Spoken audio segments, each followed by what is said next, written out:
Okay, we're live. Testing, testing. Today on Quality Time with Family Ties, we learn Europe, it's not a punchline. You are. And in 3, 2, 1. Hey, everybody, welcome to Quality Time with Family Ties. I am one of your hosts, Scott Jones. Joining us, as always, Mr. Paul Packler. How are you, Paul? I'm good. How are you, Scott? It's chaotic at the Jones family household right now. My wife got sick on Christmas. It's the day after Christmas as we're recording this. And so this might be a little bit of a Henry episode. See? You hear him right now. No, you can't have 2 candies. You've already had 3. So guys, if you hear, him chiming in, that's just what's happening right now. But we got Paul, Corey, how are you? I'm fine. You call it December 26th, the day after Christmas. I call it Boxing Day, which for a Jewish child, I thought had something to do with Muhammad Ali. I swear to God, had no idea until I married someone of Canadian descent that boxing had to do with Christmas presents, not with boxing.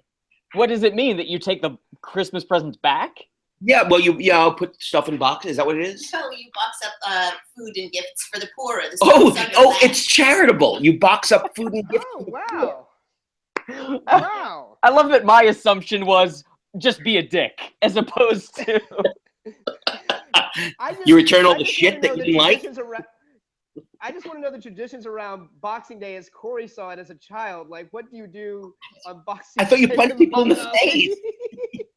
It's like, hey, happy Boxing Day, boom.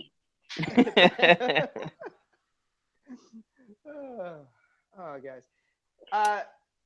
So yeah, we're all kind of getting over Christmas here, and Corey, it's the second day of Hanukkah. Are you guys doing anything? No, nothing. No. Yeah, I like the candles. That's my concession to Hanukkah. Candles, that's it. All right. Well, guys, if you're playing along at home, we are on season 4, episode 23. Once in Love with Elise. I'll tell you what, if Boxing Day were about sending back shitty presents, I would do it with this episode. Yep. Now, oh boy. Last week I tweeted you guys that episode was insane. Paul, this week you tweeted us all that this episode is insane, and you're absolutely right. I mean, this isn't even aggravating. This is just incomprehensible. Yes. None of it makes sense at all. I mean, let's get right down to it. I just want to bore right into this. The first thing you got to know, folks, is that Peter Scolari is the guest star. Yes. Now, we were trying to figure out, Scott and I were trying to figure out what the bosom buddy connection to this show is, because we had really a handful of guest stars, and Tom Hanks and Peter Scolari are 2 of them. Mm-hmm. But I went to the staff. I went to the casting director of Bosom Buddies. I went to the writing staff and the producing staff, and I couldn't find a common link between them. Oh, that's weird. There wasn't any, like they didn't have the somewhere. same production company or something? No. Weird. The one random thing that I saw was that the woman that played Michael J. Fox's sister in Back to the Future was on Bosom Buddies, but I don't remember. Her name was like Wendy Jo something. Wendy Jo Sperber. Yeah. Who passed away. She was a friend of a few friends of mine, passed away maybe 3-4 years ago of cancer. Yeah. Oh, wow. Nice, good comedic actress. Mm-hmm. This opening is... Oh, go for it, Corey. No, go ahead. Well, I was just saying, the way this episode opens already is discombobulating. Because we have Elise in the kitchen with her co-worker, Paul, Peter Scolari, and I guess their client's Ray. I didn't understand Ray's position. Like, was he a client? Did he work for them? Like, I think he works with Elise and Paul. It was just weird. I had trouble figuring out what he did, but then I think he was sort of like Pete Campbell on Mad Men. It's like Elise and Paul are the talent people, and then the other guy was the one who sells it or does all of the business stuff with clients. Yeah, because he's going to go present anybody it else- to the firm that's hired them. Yeah. Did either of you guys find it jarring to open the episode and hear the words Twin Towers? Very. No, It- I didn't catch on to It that. but slapped me in the yes. face. It was so weird because it was one of those where it's like, I didn't expect to hear the words Twin Towers and be so like, oh, that's not an expression I like to hear any longer. No. And there's a lot of things about America and the world ending in this episode that I can't wait to unpack and discuss. Unboxing Day. Unboxing Day.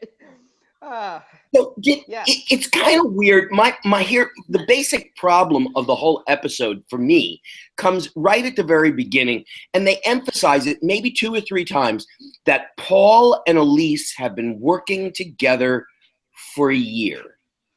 And for some reason, the 3 of us have talked multiple times about, does Elise still have a job? Does she work in the house? Does she work outside of the house? We can't figure it out. It seems to change per episode. And now we know, okay, she does work in an office, and she's been working with a partner for a year, and it's never been mentioned to us. And when it does get mentioned to us, it's a major, major plot point. And I just think that maybe you should have thrown that name into the conversation for a few weeks before introducing the character. Yeah, it's crazy because that happens more, Corey, with that big famous episode where Alex's best friend dies in the car accident that we've never met before. And it's just indicative of the time that sitcoms just didn't have any real through line for the most part, from episode to episode, and they would just bring in a guest star and then have this huge history that you've never seen before. But watching it now, it's so strange to see that happening. Weird. It's so strange and weird. I feel as though that the TV writers have grown up over the years, and I think they're now aware of trying to create a real situation in their unreality that they've also created. And I say that because, you know, even in this in the show that my son is doing, American Housewife, even in that show, his character was mentioned 3 episodes before his character shows up on the show. They mention it just casually, so that when he does show up on the show, it's not like it's a big thing because it's not a major character, but at least it's realistic. The kid talks about this friend of his at school for 3 times, and then we finally meet the friend from school. Yeah, Right. and that sort of dedication to. Oh, go ahead, Scott. It creates some sense of reality. What were you going to say, Scott? Yeah. I was just saying, it creates anticipation. Like, oh, we keep hearing about this kid. We want to see him now. And especially on this show, every time, like with the dead friend and with this episode, these people are important. How do you work so closely? And they truly have an affinity for each other and everything's going great. Are you telling me that we're not going to get one of these mentions at the dinner table? Oh, Stephen, Paul and I were just talking about that today at work. Guess what? That would have sufficed, and now I would accept this whole episode instead of going, this just doesn't ring true to me. Yeah, absolutely. Yeah. And so, the first thing. Go for it, Paul. Well, no, I was just going to move on. I was just going to say that, like, so Elise leaves the room, and then Paul says to, what's the guy's name, Ryan or something? Ray. Ray. And he says to Ray, well, I have a problem. And Ray's like, oh, what is it? Do you hate Elise? Is she doing a bad job? And he says, I'm in love with her. Which, you know, I mean, Paul has 0 other friends that he could be talking to this about other than his other coworker. That's weird. It was indeed it comes weird. Right out of nowhere. It was almost as weird as the awkward Elise ruffling his hair 3 times. It reminded me of Jimmy Fallon and Donald Trump.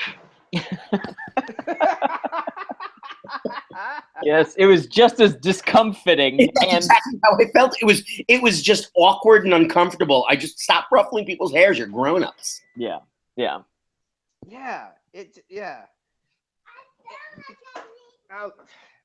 Okay, so just keep tabs. Henry has now had 5 pieces of candy because he keeps sneaking. What kind of candy is he having, though? Little Christmas chocolate. Oh, chocolate. You know, like you get in a little gift bag. Oh, sure. That's fine. It's fine. It's only 9:30 a.m., so it's fine to have that much candy. Not Well- that I wanted to. It's fine because Mommy won't know about this probably until next Thursday when this episode posts. Exactly. So you have a lot of time good. to have a happy day with your wife before she gets really pissed off. Next week, I'm sorry. But yeah, it's like this. Within the first 2 minutes of this episode, we're already presented with this problem that's such a strange problem. And how confessional Paul is to Ray is just weird. Like, Paul, if you were a coworker and someone came up to you with that problem, what would your reaction be?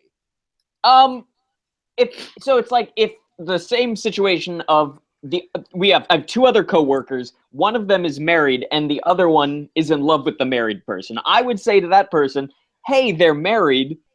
That's probably a bad idea, but at the same time, have you talked to them about your feelings?" That's all I would say. Right. And that's kind of what Ray does. Yeah. So at this point, the episode is still on the legs of reality. It's knocked back onto its heels a little bit, but we're still operating in how humans interact with each other. Right. It's wobbly, but realize we're only 2 minutes in and it's already wobbly. Yeah. Now, this is the scene where Paul confesses to Ray that his fantasy is for him to take Elise to Europe. I want to go to Europe because I didn't know this entire episode. That was his fantasy, to go to Europe? You know what? I've had lots of fantasies about girls, and not once was it ever spending thousands of dollars on Both of you. What's that, Corey? Both of you were frozen to me for a moment, so. Oh, no. Okay, sorry. No, Corey, I was just saying I've had lots of fantasies about girls, and not once was it that I was going to spend thousands of dollars on them. Strange fantasy that he has. And I couldn't figure out if it was marital, sexual, if it was romantic. I guess I settled on romance, that it was romantic to him. Yeah. Yeah, and they say it so many times in this episode that it almost seems like it's supposed to be like symbolic of something, like you're saying. That's why, and that's why I even said it's just not a punchline. I felt as though at some point they felt that by mentioning it over and over again that it would become a callback joke, but it was never funny, so it never worked as a joke. No, it just kept being mentioned. Yeah, it was weird. Just almost as much as he says to Ray that one of the reasons why he hates Elise is that she leans over next to him and her hair falls down the side of her face and he smells her hair. Yeah. That's a little creepy. It's really creepy, and it's gross, and then that also gets played to the hilt throughout the rest of the episode. It's just, ugh. It's these Yep. Yeah. It's these And then callbacks that aren't callbacks. As if the scene wasn't weird enough, and as if they don't throw enough weird stuff into this episode for an instant and then move on. Jennifer comes in holding Andy, and she says, in one of her 3 lines in this episode, she says, "I bought Andy this new outfit today." Is she raising her brother at the age of 12? Well, Mom's working now. Daddy, lift me up. Oh, wait, we have to say hi to... Hey, Henry. Say hi. Hi, Henry. How's it going, buddy? Can you say Did hi you have to a good Corey? Christmas? Hi, Crowley. Did you have a good Christmas? He's trying to get into the refrigerator. Oh, is there candy in there? Get some more candy. He's trying. Yes. Give me more. There's nothing in there. Anyway. This is my life, gentlemen. But Corey, what you're saying, I know. it's amazing Yeah, that every time they need to get the baby in a scene, they foist it upon Jennifer, and then she has to say the strangest, like, Little House on the Prairie type thing. Mama, Andy and I were out churning butter for a little while. It was good.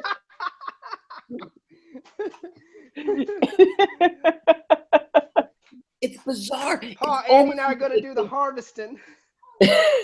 They kill two birds with one stone because they don't give Jennifer anything to do. They don't give Andy anything to do. So they make her schlep him around and say something parental. And they think, okay, we've taken care of them for this week. Yeah, No. yeah. I can't believe that they've abandoned the tomboy thing. They've abandoned the adolescent thing, and now she's junior mom.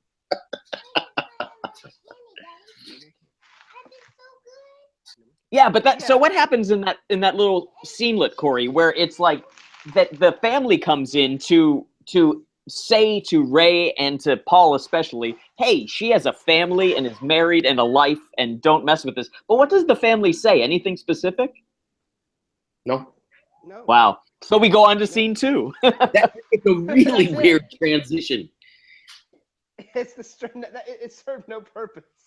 Yeah. Are we at the office now, or Yep. we're okay? In the office, and it starts with them being so excited about the Twin Tower job that they're working on that she hugs Paul, and he plays it like he has a boner.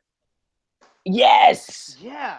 He does that a couple times. And I'm just not exactly sure. I honestly cannot say I've ever been hugged and got a boner. Maybe that's just me, but it's not something that I can get hugged in. I would say maybe not since you were like 15. Right, exactly. Things have changed. Yeah. It's very strange. And that's a funny thing too in this episode. They make it a point to say later on that Paul is 28 years old. Peter Scolari is not even in the world of 28. No. He's in his 60s now, and he's still boyish, but he ain't 28 years old. Yeah. No. Yeah, and so Elise and Paul, they're doing their pitch to the firm that's hired them. The firm loves Paul's design. Elise is praising Paul, and she gives him a big hug to celebrate. And this was the weirdest transition.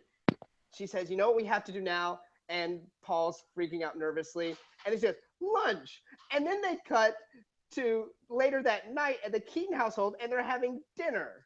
Yeah. In celebration of Paul. We're back in the dining room, which I love the dining room. I love visiting the dining room. I love that staircase set, and I love the dining room set. Yeah. and we start in this dinner scene with Paul over for dinner with a long.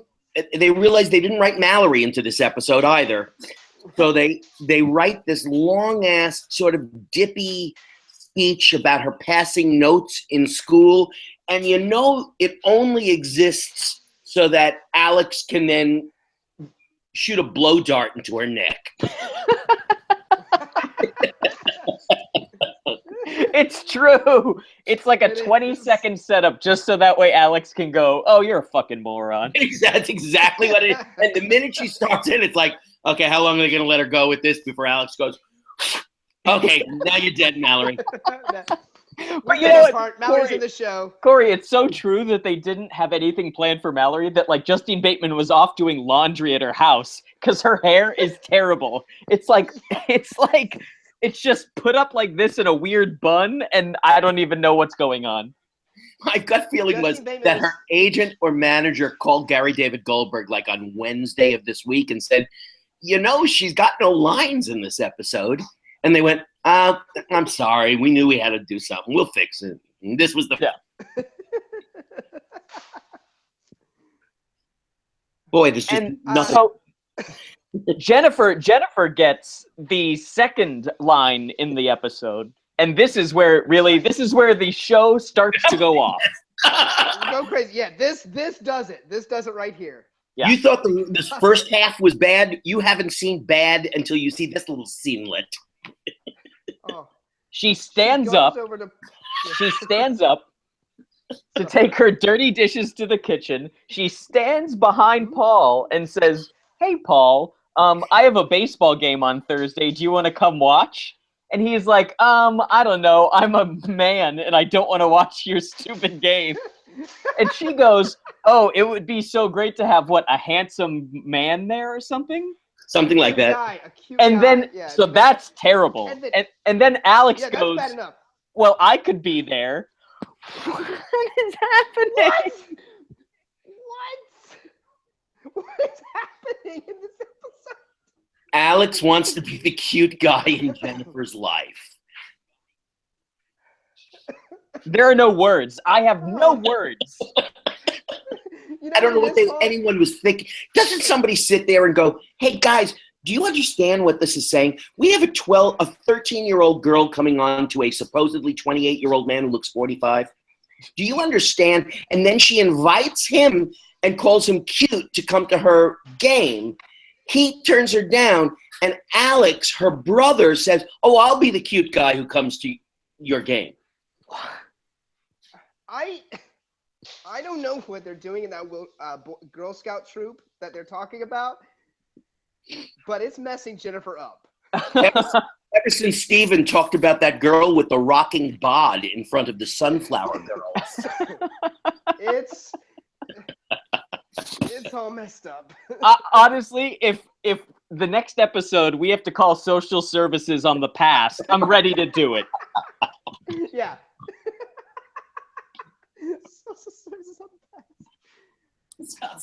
So we go from this dinner scene and Jennifer coming on to Paul to later on in the kitchen where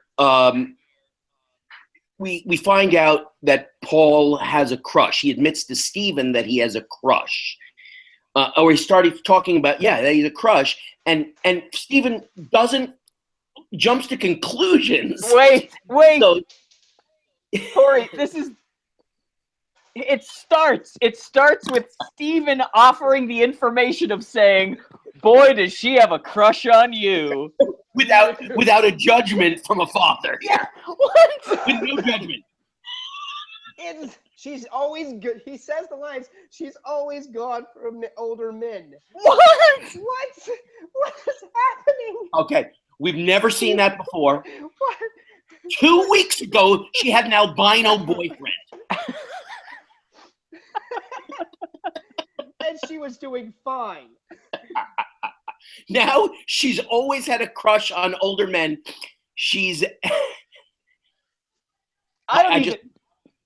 And that it's supposed to be funny that, like, the joke is that he's talking about Jennifer and Paul is talking about Elise, but it's not funny that Steven's talking about Jennifer this way. No. You know my daughter? No. She's quite a piece of ass. And we're back to Trump. There we go. Yep. There we go. It all comes full circle. Yeah. Oh, Yes, Lord. and then we get to, so there's confusion of who, Paul is confused of who they're talking about, and he finally admits that he has a crush on Elise, but he acts like he's had an affair with Elise. He has said to this man who he knows, he just says, I'm in love with your wife. Wait. Has this, in reality, ever happened without a murder on the other end of this? He deserves it for being so stupid. Do you go That's to true. the husband or wife of the person you want to have an affair with and ask for permission? Can your wife leave He's you? not even doing that. We have no idea what Paul's endgame is here when he brings it up to Steven. It's one of the worst decisions I've ever seen in my life. Yeah. I'm going to confess my love for a woman to her husband. And he still hasn't talked to her about it. Like, my God. He talked to Ray. He's talked to Steven. Maybe you should mention it to the person you have a crush on. Maybe. Just maybe. Oh my God. And Steven doesn't punch him in the But face. Steven no, he actually takes this very well. He wants to explore this. He's Yes, like, he does. And sweetly, he wants to analyze what's going on with Paul. Yeah. He's totally chill. He wants to understand why, how. And then we go back to we are back at work. Well, I mean, before we move on, though, Scott. Scott. Before we move on, Scott. Yeah.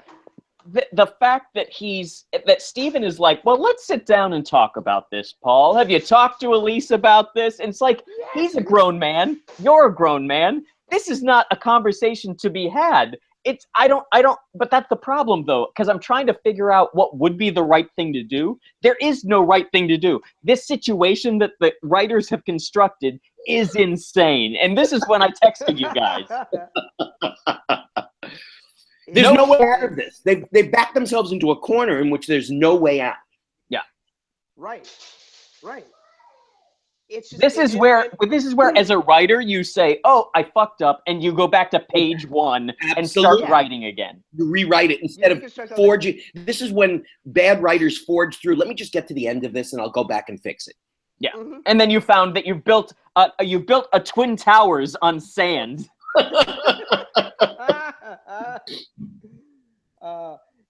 Yeah, and then so Elise comes back in the room, and Paul is so worked up and nervous and awkward that he leaves. Mike leaves, and Lisa's like, "What did you say to him?" And then when we come back, it's a day later, and Steven has not even mentioned this to Elise.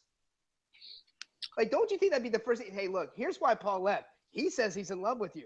Steven waits a whole day before he says anything to Elise about this. That is weird. Corey, it looked like you were going to say something. I was going to suggest you take a break because we just moved into Act 2. Oh, is it? Oh, okay. So Okay. On that note, we'll take a quick break, and then we'll get back into this insanity. We'll be right back. And we're back. So this scene starts in the living room, and I'm glad they're distracting us from the horrendous Paul, Elise, Steven love triangle, but they distract us now with an arbitrary bit of Alex's love for Ronald Reagan. Now, this is the second time in Family Ties that we've even mentioned Ronald Reagan. Mm-hmm. Yeah. And actually, this kind of was my favorite scene in the whole entire show. Why's that, Scott? Are you talking about the whole scene from start to finish until Mallory comes in and goes out? Yeah, it was so funny just hearing them talk about Star Wars. Mm-hmm. Paul, I'm sure you've seen this. Have you watched the footage, like the promotional footage that the Reagan administration came up with about Star Wars? No. Tell us about it. I can put up the link for it this week. I'll see if I can find it. I probably have it somewhere because I had to show it for a history class I was subbing for. And it's the most insane thing in the world. Like, because all Star Wars really was, it was just to make it look like we had a project that could destroy the Russians. And it was all show and we had nothing. And so there's literally a line in there where they're talking about how the missile capability and laser, like they mentioned lasers like 18 times in this presentation. There's a line that says, yes, and chemically infused lasers will shoot down the remaining of the Soviet missiles. Chemically infused lasers. Yeah, it's very artisanal, the lasers. They're infused, like vodka. Right. Well, like you can infuse chemicals with lasers. Right.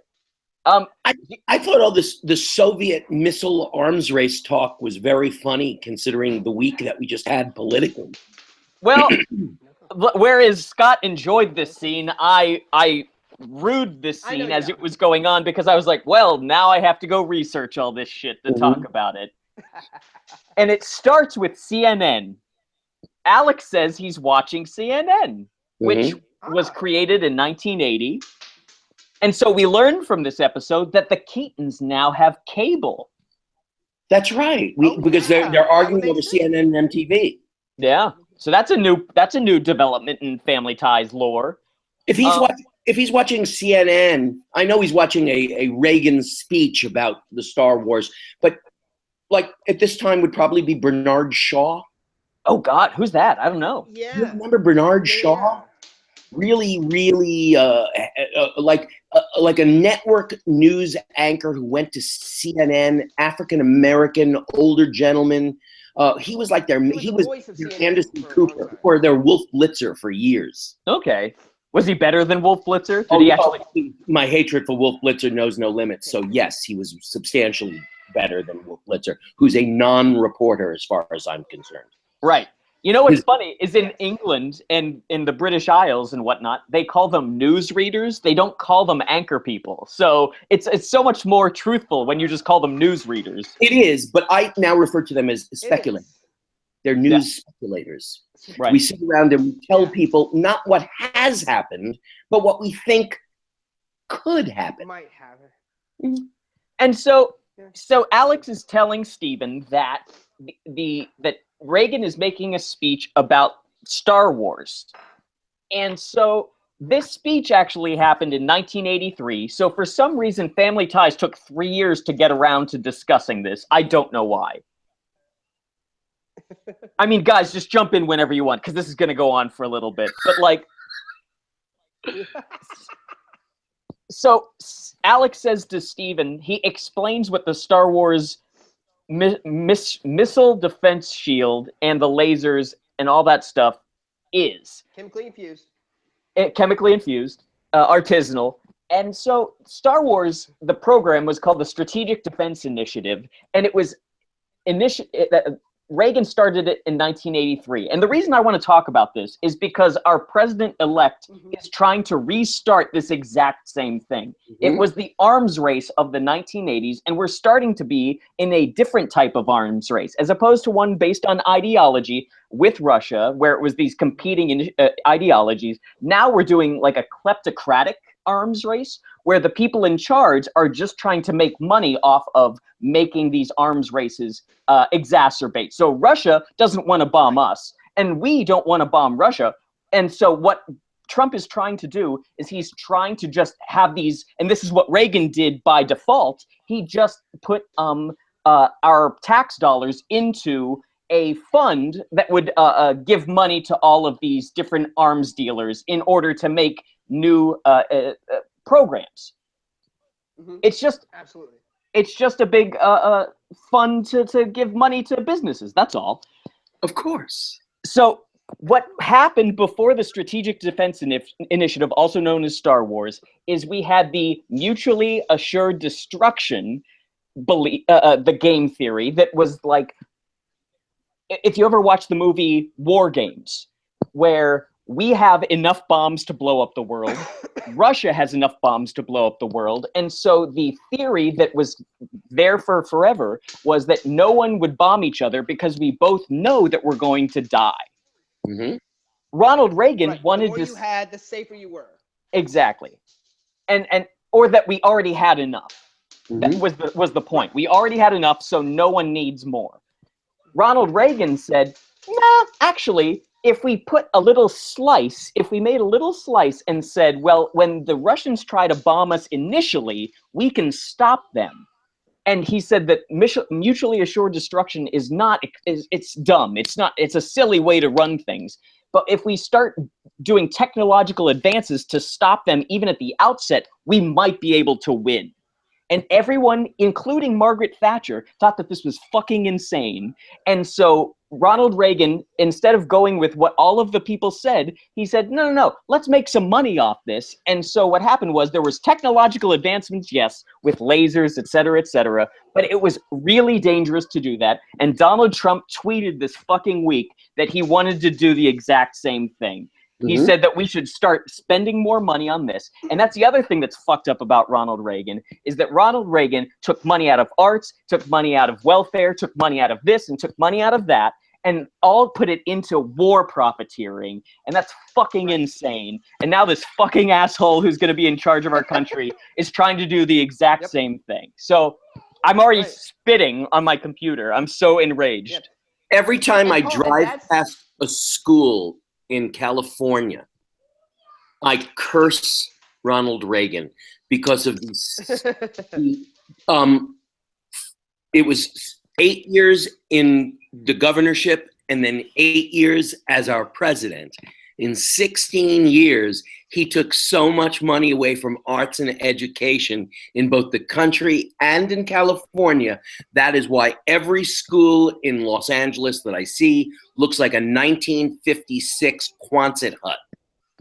Yeah, Absolutely. Yep. Everything he talked about, like cutting spending because we were spending too much, but it wasn't. He blew up the debt 4 times what the national debt 4 times what it was when he came in, and because it was all defense spending. Absolutely. He thought that defense spending would start the economy, plus the trickle down economics. But he thought that big expenditure would be the kick in the pants that the economy needed, which has been proven to be not true. Right. And it was really dangerous that he did that about nuclear war back then, and now it's even more dangerous. And so that's why I just felt like I should read this. I don't know everything about this, so if you're listening now and want to know more about this, and you should, go and read more about the SDI and the MAD and what's going on and what nuclear non-proliferation experts are saying about Donald Trump. Now watch this. Hey, Paul, that's where this. Go ahead, Scott. I was going to say that's where the presentation I just mentioned comes into play, because he took all this money. And then when it came time, it's like, okay, technologically, how can we be further advanced than the Russians?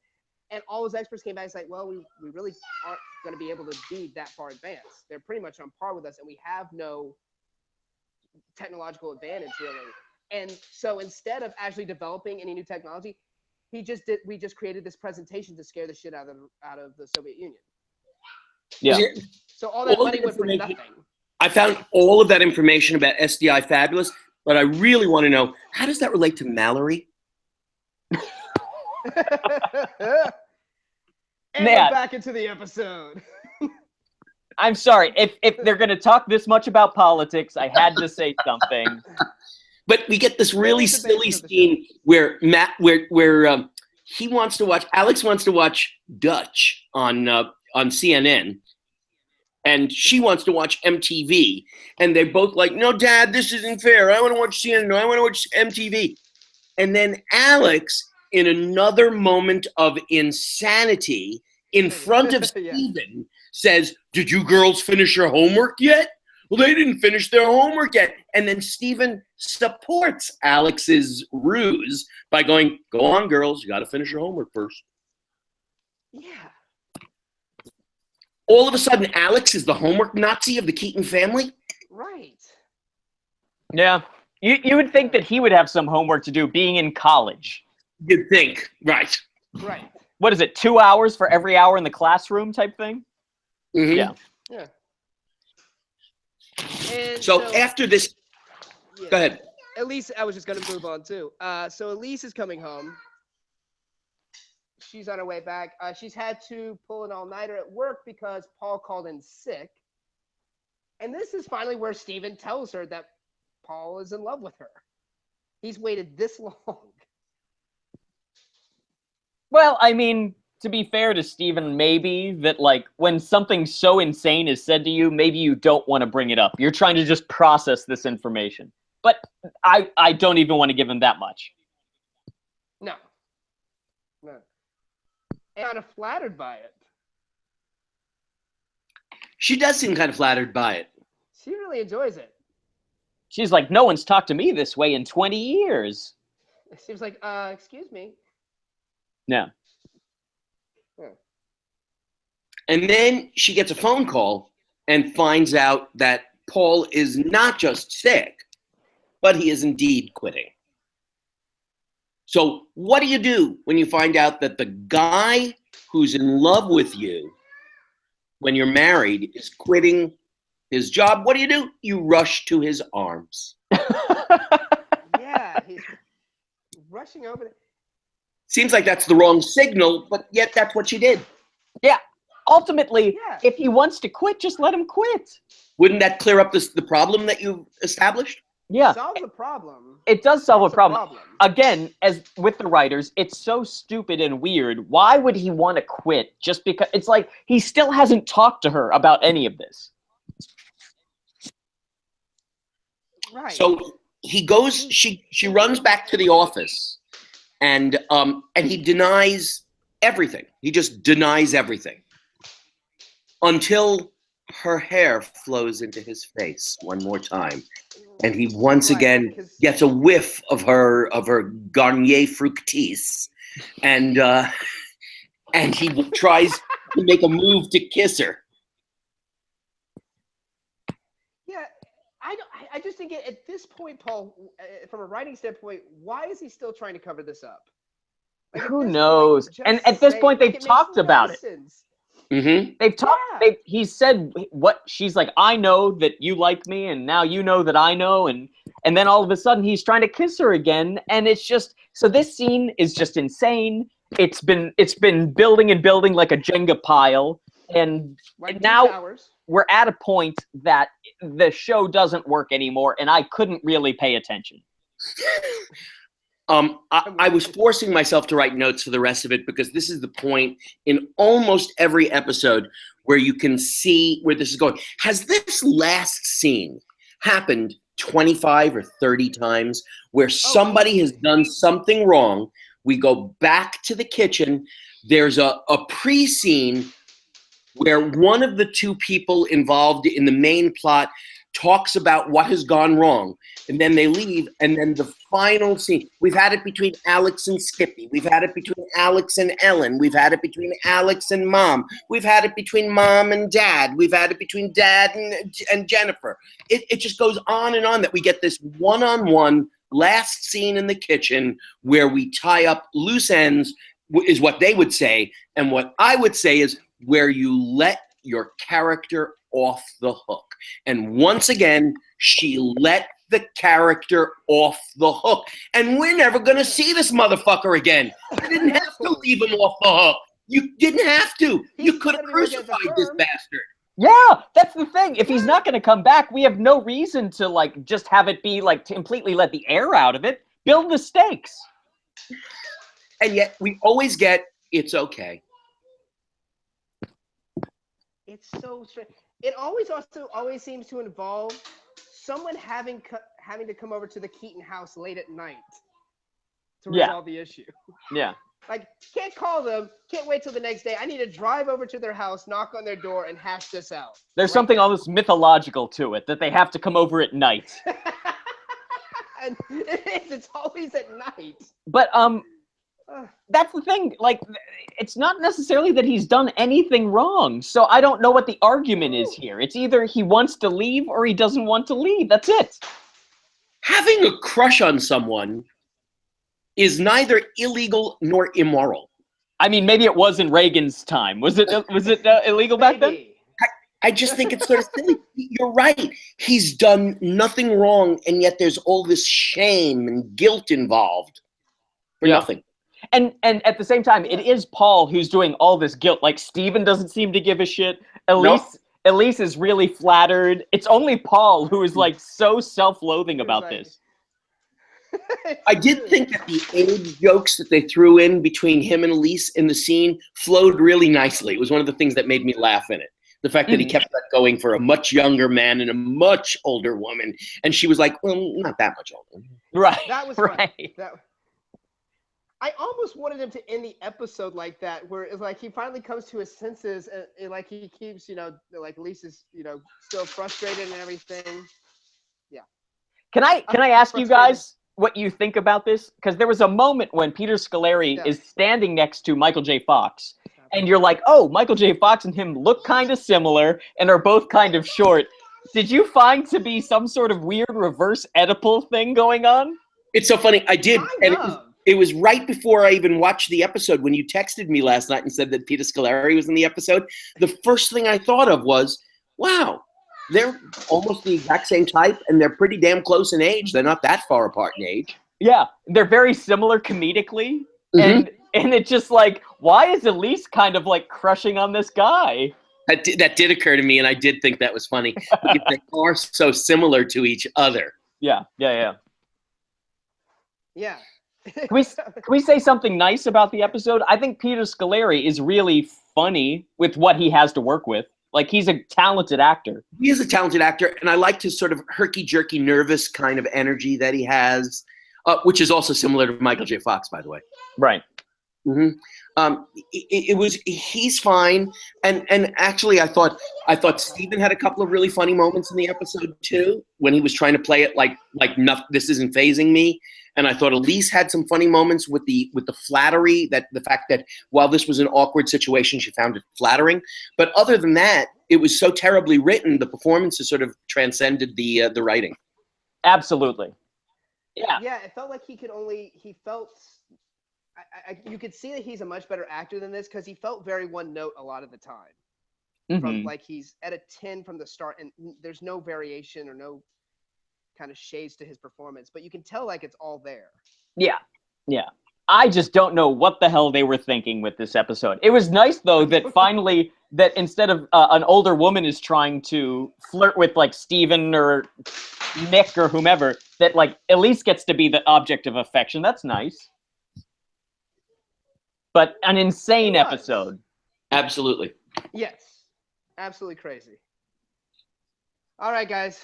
I think I got to get out of here before Henry destroys our house. But happy Boxing Day. Happy Boxing Day. Guys, this was the penultimate episode of season 4. Next week is our last episode. So Paul, the penultimate episode is the one before the finale? That's right. As Scott Jones would say it. Oh, you mean the one before the last one? Yes, Scott. That is what penultimate means. Just want to make sure. I had forgotten. Yeah. Right. All right. Be sure to rate and review our show on iTunes. And for questions and comments, email us at qualitytimewithfamilyties@gmail.com. Follow us on Twitter at QTWFT for updates. You can also follow each of us on Twitter. I'm at Follow Jones. I'm at Paul Packler. I'm at Corpep. And be sure to like us on Facebook. We'd like to thank our host and producer, Barbara Dillon at Fanbase Press. Fanbase Press is a comic book publisher and online community supporting other creators and fans through daily reviews, interviews, and podcasts that span the pop culture spectrum. Be sure to check out everything they do at fanbasepress.com. Also, Perry Adams, who beautifully performs Family Ties theme song Without Us.